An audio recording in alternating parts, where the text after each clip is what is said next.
Okay guys, I'm just gonna tell you right now that this video is gonna be probably boring to some of you. Some of you might find some education in this, but this is kind of what a day in the life of doing estimates kind of looks like. I'm not gonna show you any of our estimates because we keep that private. That's our business. If you have questions on doing estimates, feel free to comment, and if I'm around, I'll be happy to help you guys.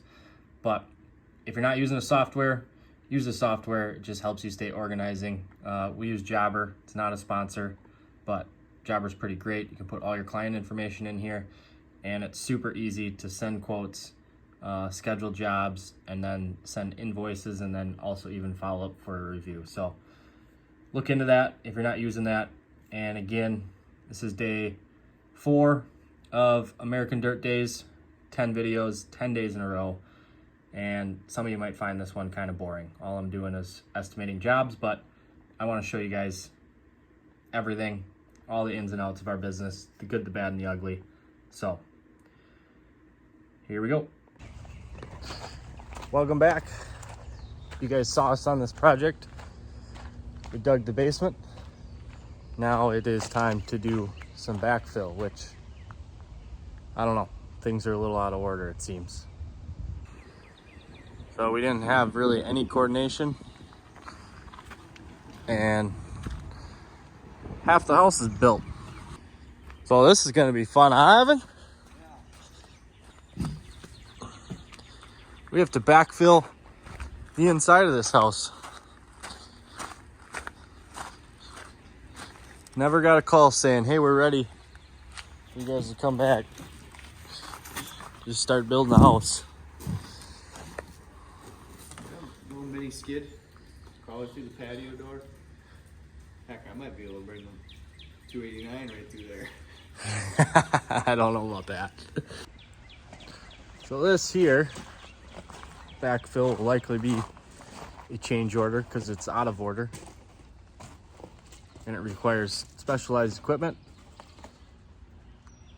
and a lot more work than just crawling our skid steer and doing it that way. So Evan today is going to be working on doing backfill. Won't have it all done. And I'm going to do estimates. And then I'm going to show you guys how we do some of our estimates. So I'm going to walk you through how we use Jobber to streamline our estimating process and do estimates. So we're meeting with a home builder on a new project in a little bit, and then I'll walk you guys through the estimate. This is 10 days of Dirt Days. If you're new to the channel, we just changed the name from my name to American Dirt because our goal is to make a lot of content for you guys and then ultimately make a brand out of this because some of you are really liking our videos. So appreciate you watching, and we're gonna go through that estimate here in a bit. Nothing like leaving the excavator, guys. No room to work either. Hey, come backfill the house, but we're gonna leave all the stuff right in your way. We have to take that machine and dump there, and that's there. It's about 3 feet. This is all there on that tight corner. Okay, so he's gonna have fun with this. Nice tight working space. Remove some of their stuff at least, but gonna take way longer than it should.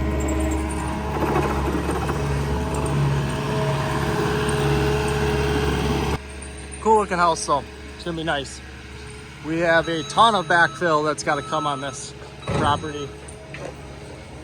So you guys can see where top of floor is up here. All this here has to get built up with fill. So we have a lot of fill we're gonna truck in. That's up above my head, so it's probably 7-8 feet of fill. It's got to get trucked in.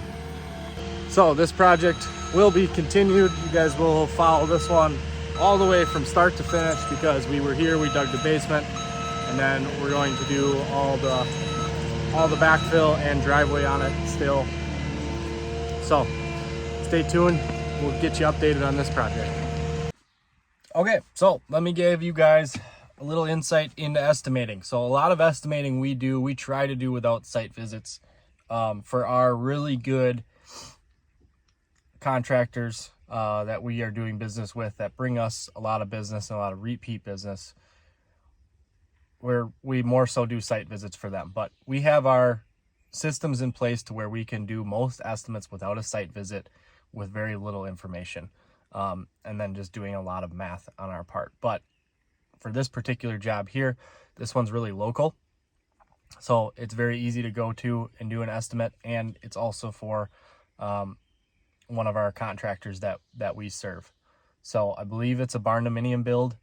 They have it all flagged out, and all I'm going to do is just shoot some elevations so I can get some rough idea on what we need for fill to bring in. So this is just a flat pad, which is something we do a ton of, as you guys have seen. So let me show you kind of how I go about this. And there's a lot of different ways you can do this, but we have really good luck with this and we get really close. So okay, so here's the site. We brought this breaker rock in a little bit ago. So there's corner stakes, stake there, stake there, stake there, stake there. That is our shed. This must be flagged off for possibly septic or drain field. So I'm gonna fire up our laser here, shoot some elevations on all four corners, and see how far we want to take this up. Everything's higher here, so it's all coming down this way. So we definitely want to raise this up a little bit, and we'll see. So on this particular job, there is no benchmark set. It's really not necessary. So I'm just going to pick something that I know for sure will work and work well, and then work off that. And we do all these on a per load basis. So if adjustments need to be made and we need to bring it up higher, all that's going to mean is that there's more loads. So we will make that determination once we do it. So I'm going to pick a spot somewhere in the middle here to work as a benchmark, and then I'll show you guys a little cheat code to doing these. Okay, so I only have one hand here, so it'll be hard to kind of show you, but the way I do this is, so here's a corner of the shed that you can clearly see. I have our benchmark set, so when I raise this up, you can see it going. And then all I do is I take a tape measure and measure from the bottom there all the way to the ground, and that's our difference. So on this quarter, it's 8 inches. So there'll be another 4-inch slab on top of that. So that will be a foot up from that spot, essentially. And that will be 4 inches above my benchmark, which is more than enough for this. So I'm gonna do all 4 corners, and then I'm gonna do the center, and then I'll get an average of how much material in inches we will need to build this up. From there, I'll just convert that to the square footage and amount of material that we need. Do the math, divide it per truckload, and boom, that's that. So as you can see, guys, this corner is super low. I'm gonna tell you exactly how low in a minute.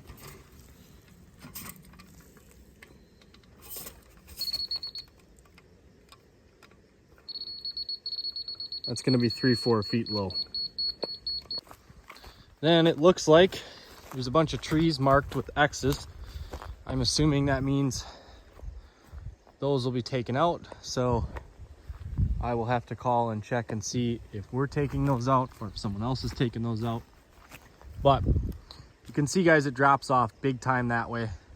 It's a very big shed. It's probably 100 by 40, something along those lines. So it's a pretty big project. Looks like there's going to be a lot of stump debris in here. It looks like it was all mulched. So that's something that we always look at. So we likely will bring an excavator to do the stripping. Yep, you can see right here, that's a rotted out stump. So when I see that, I always account for stripping out more than 12 inches, because you're gonna take those stumps and then you wanna get that root structure out so you don't have settling in the future. So this will be a good project. If you wanna see this whole thing come to fruition, make sure you're subscribed, because this is likely a project that we will estimate now and likely do in a month or so.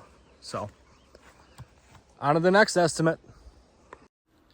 Okay, so one other thing that I do quite a bit of, especially if there's a lot of line items on an estimate like this project, is I take a video as a form of notes. So that's what this is. I'm taking a video.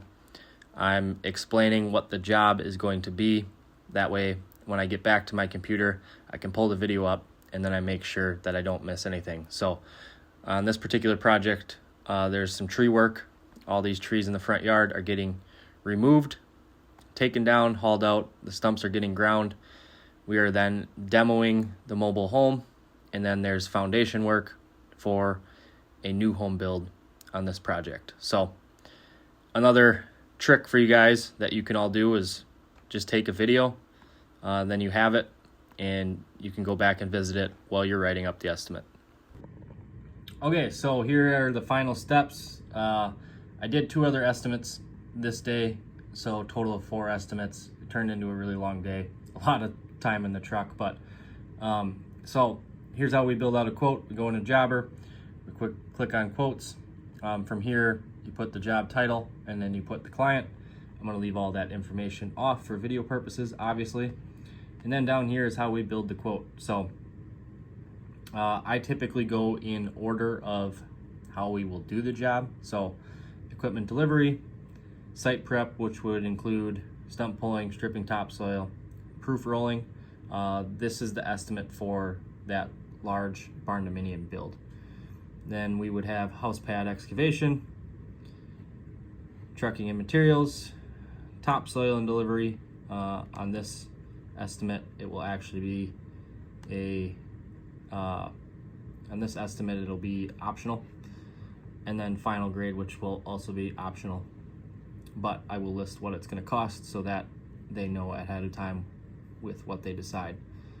So you can then put in your description of each individual line item and then send it out. So there's a little insight as to how we do estimates. I'm sure everybody does it different. This works for us. If you guys have some different ways of doing it, love to hear your thoughts as well. But for the simple jobs, this is how we do it. More elaborate jobs that involve house plans and site plans, we have 3D software that we can use for that. But this is the bulk of the estimates we do. Pretty simple.